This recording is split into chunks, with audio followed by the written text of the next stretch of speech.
Pour éviter la désinformation, quelques petits conseils. Vérifiez la source, regardez qui a écrit l'info que vous lisez, et est-ce que la personne ou cet organisme est digne de confiance. Et vous pouvez aussi aller sur le Décodex, Hoaxbuster, Check News, Les Observateurs, Vrai ou Fake. Ce sont tous des sites qui recensent les fake news, les rumeurs. Comparez, variez les sources, regardez ce que les autres médias disent sur un sujet. Si aucun journal, aucune chaîne de télé, aucune radio n'a parlé d'une info, eh bien c'est probablement qu'elle est fausse.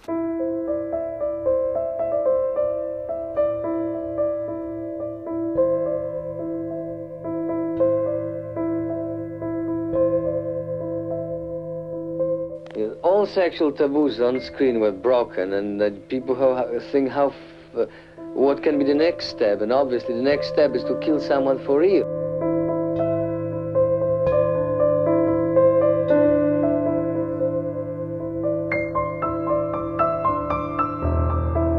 Un snuff movie ou snuff film, tout snuff signifiant assassiné en argot anglais, est une vidéo authentique de torture et de meurtre d'enfants ou d'adultes. Il n'y a aucun trucage. Il s'agit de la capture directe sur pellicule d'actes criminels. Ces productions sont vendues au marché noir plusieurs milliers d'euros et touchent donc un public plutôt élevé dans l'échelle sociale.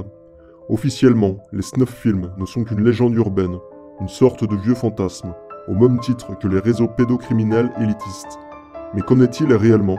Cette histoire de réseau criminel, c'est vraiment le fantasme par excellence des journalistes, des associations, de tout ce qu'on veut. L'homme politique suisse Georges Glatz est le fondateur du CID, Comité international pour la dignité de l'enfant.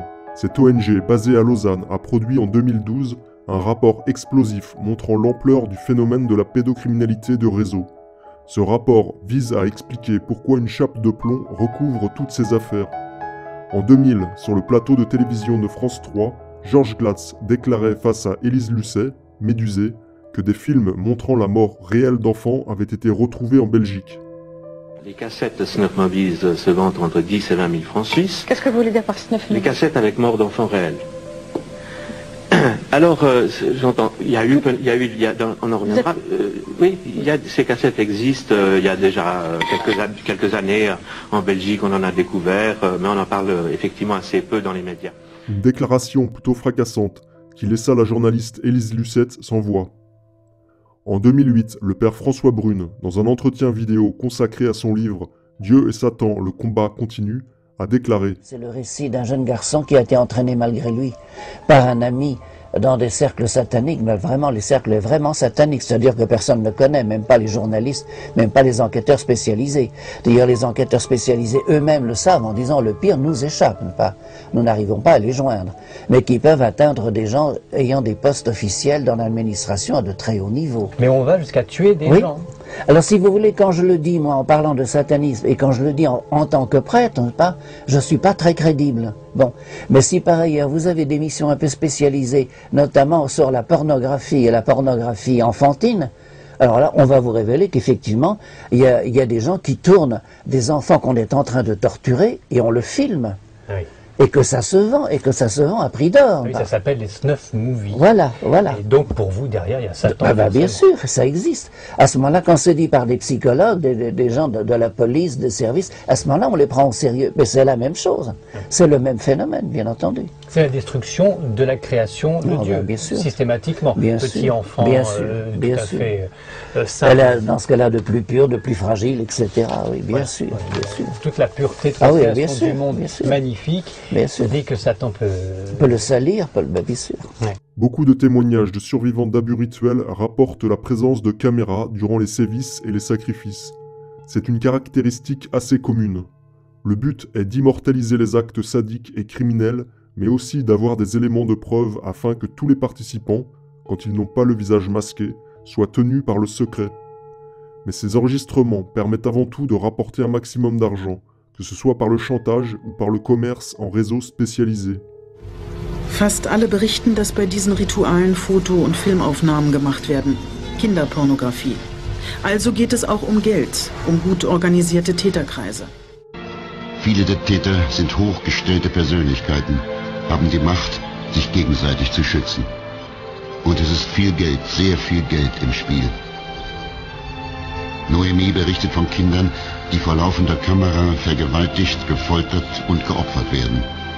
Diese sogenannten Snuff-Videos kosten als Duplikat bis zu 20.000 €. La production de snuff est une épouvantable réalité. Un trafic de ce genre a été démantelé en Grande-Bretagne, où s'était établi Dimitri Vladimirovitch Kuznetsov, un Russe de 30 ans. Ce monstre a été arrêté par la police britannique en 2000. Il produisait des vidéos pour une liste de clients italiens, anglais, américains et allemands. Lors de l'enquête, plus de 600 domiciles ont été perquisitionnés et 1500 personnes se sont retrouvées sous le coup d'une enquête policière. Parmi eux, des hommes d'affaires et des fonctionnaires. La police italienne a saisi environ 3000 vidéos produites par Kuznetsov. Les enquêteurs ont alors déclaré aux journalistes que ce matériel audiovisuel comprenait des séquences où des enfants meurent lors de tortures et de viols. Le parquet de Naples a alors envisagé des charges à l'encontre des clients pour complicité de meurtre. Certains d'entre eux réclamaient spécifiquement des enregistrements avec la mise à mort d'enfants. Un officier supérieur des douanes a déclaré « Nous avons vu des choses très violentes, des abus sadiques impliquant de très jeunes enfants, mais les décès réels nous amènent à un tout autre niveau. » Le journal de Naples, Il Mattino, a publié la transcription d'un échange entre un client italien et le fournisseur russe. Il s'agissait d'un enregistrement du MI5. It was a violent child pornography ring of Russians that actually mutilated children. Not special effects, but literally mutilated them. He took his product, a number, quite a few actually, to London in September of 2000. And to give you an idea of how sick people are, is that they would pay between £3,000 and £4,000 for one video. That's a lot of money for a video.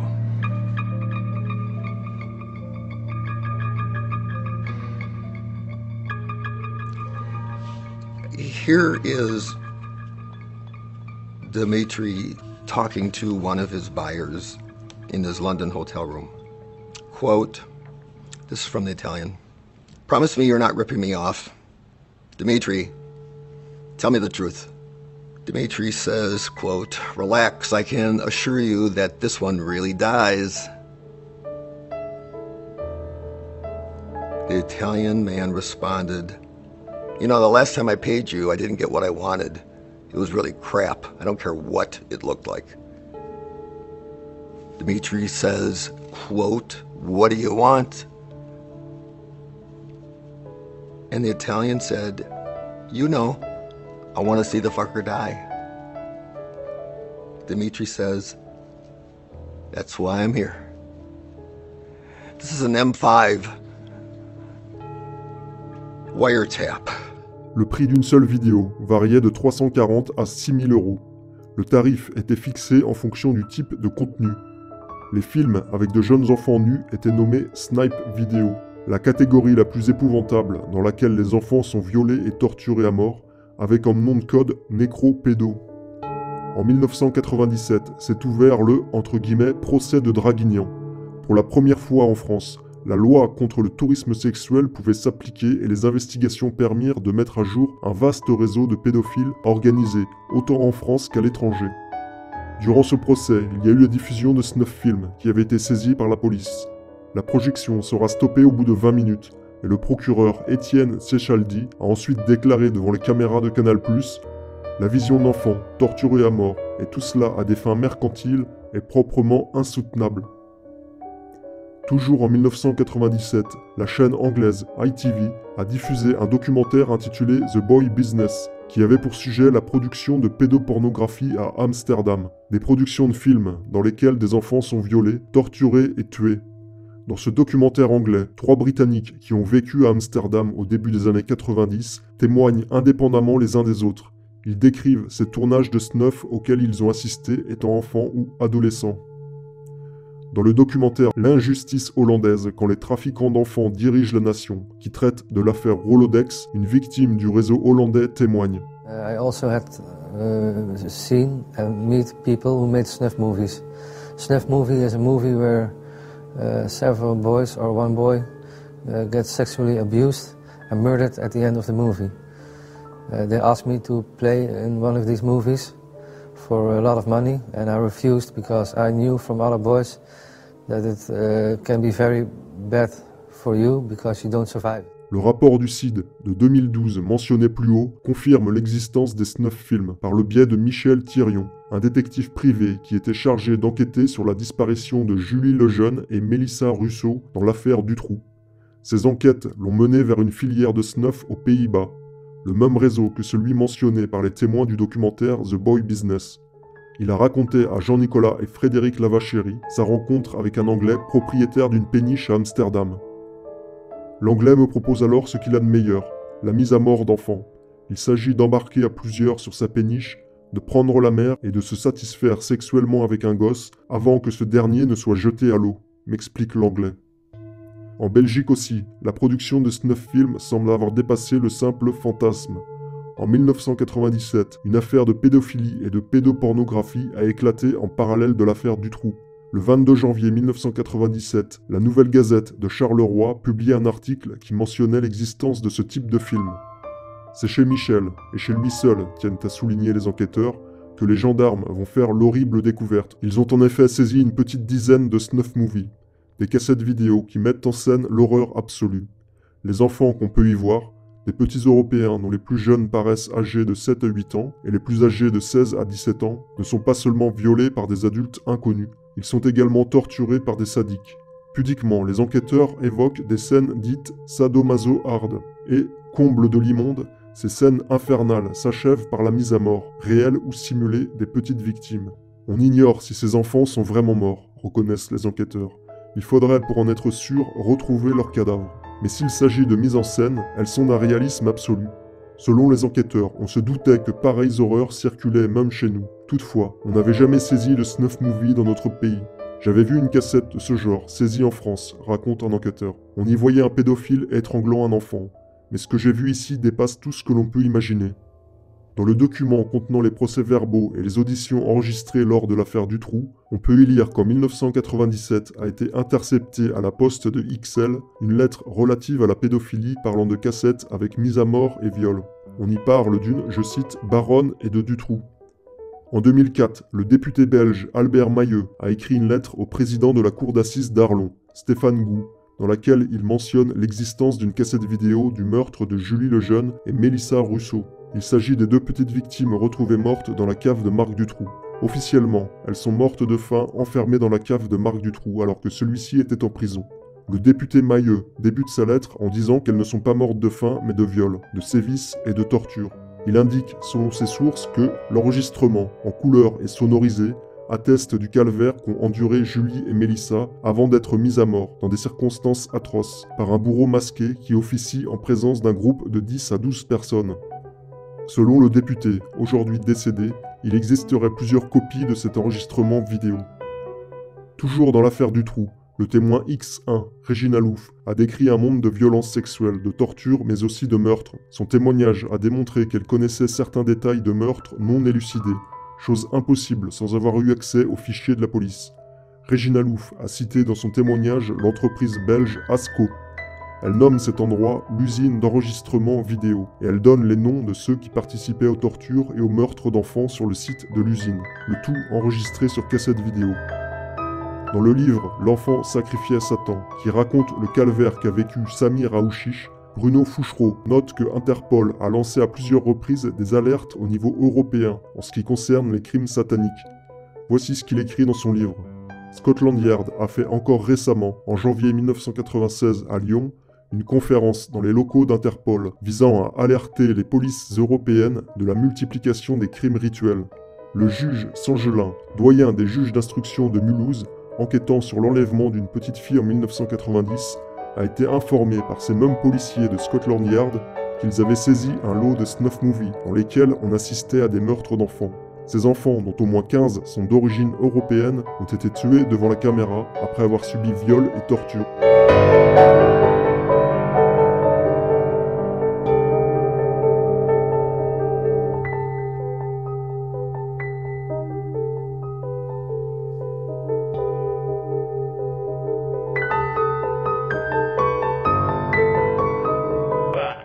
right here in the diary if you want me to read a little. Okay? Now, understand that I didn't know that the thing was Bohemian Grove back then, nor did the kid when he was writing it. All he knew was he was taken to this place. Let me just read it. It'll take 3 minutes. Is that okay? Yeah, go ahead. I went in January. Now, this is Benassi, a kid named Paul Benassi writing this, and this is directly word for word from his diary. I went in January of '84 on every trip. I was paid by men King knew for sex. In the summer of '84, sometime, I went to Dallas, Texas, and had sex with several men King knew in a hotel. I flew on YNR Airlines. By the way, that's a private airline or just private charter deal. And CAM Airlines, another private charter deal. Normally for King. I never had much personally to do with King, only went where he told me to go. In or on July 26th, I went to Sacramento, California. King flew me out on a private plane from Epley Airfield in Omaha to Denver, where we picked up Nicholas, a boy who was about 12 or 13. Then we flew to Vegas, to a desert strip, and drove into Las Vegas into some ranch and got something. Then flew on to Sacramento. We were picked up by a white limo and taken to a hotel. I don't remember the name of it. We, meaning Nicholas and I, were driven to an area that had big trees. It took about an hour to get there.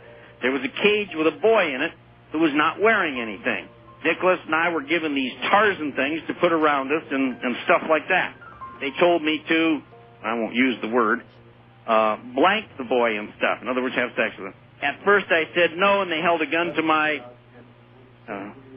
genitals, I'll use the word, and said do it or else lose them or something like that. I began doing it to the boy and stuff. And Nicholas had anal sex and stuff with him. We were told to blank him and stuff and beat on him. I didn't try to hurt him. We were told to put our blanks in his mouth and stuff and sit on the boy's blank and stuff, and they filmed it. We did this stuff to the boy for about 30 minutes or an hour when a man came in and kicked us and stuff in the genitals and picked us up and threw us. He grabbed the boy and started blanking him and stuff. The man was about, I'm not sure how to say it. The man was about so many inches long, and the boy screamed and stuff, and the man was forcing his blank into the boy all the way. The boy was bleeding from his rectum, and the men tossed me and him and stuff and put the boy right next to me and grabbed the gun and blew the boy's head off. The boy's blood was all over me, and I started yelling and crying. The men grabbed Nicholas and I and forced us to lie down. They put the boy on top of Nicholas, who was crying, and they were putting Nicholas' hands on the boy's blank. They put the boy on top of me and did the same thing. They then forced me to blank the dead boy. It's pretty crude. They put a gun to our heads to make us do it. His blood was all over us. They made us kiss the boy's lips and do other things. Then they made me do something I don't even want to even write, so I won't. After that, the men grabbed Nicholas and drug him off, screaming they put me up against a tree and put a gun to my head, but fired into the air. I heard another shot from somewhere, and then saw the man who killed the boy drag him like a toy. Everything, including when the men put the boy in a trunk, was filmed. The men took me with them, and we went up in a plane. I saw the bag the boy was in. We went over a very thick brush area with a clearing in it. Over the clearing, they dropped the boy. One said the men with the hoods would take care of the body for them. I didn't see Nicholas until that night at the hotel. He and I hugged and held each other for a long while. About 2 hours later, the men or Larry King came in and told us to go take a shower since we had only been hosed off at some guy's house. We took a shower together and then were told to put on the Tarzan things. After we were cleaned up and dressed in these things, we were told to put on shorts, socks, and a shirt and shoes and driven to a house where the men were at with some others. They had the film and they played it. As the men watched, they passed Nicholas and I around as if we were toys, and